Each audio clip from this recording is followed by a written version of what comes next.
Hay dos definiciones que a mí me gustan muchísimo de economista. Una es de Knight, de Frank Knight, del año 21, y la otra es de Schumpeter, del año 3, creo que era del año 36. Con cierto matiz coinciden en que un emprendedor es una persona que es capaz de detectar la posibilidad de un cambio de mercado, anticiparse a él, y Knight añade, y arriesgar. Yo como inversor analizo los proyectos de emprendedurismo desde cuatro elementos en los proyectos, antes de entrar a fondo. El producto, el mercado, la escalabilidad y el equipo. El producto es esencial.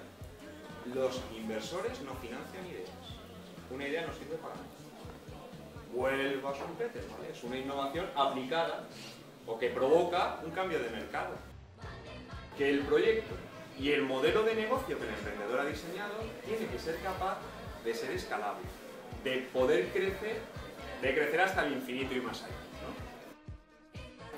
Es muy difícil encontrar un único emprendedor en el que tú veas todos los atributos necesarios para llevar adelante un proyecto. Lo normal es que los proyectos se lleven adelante formando un equipo.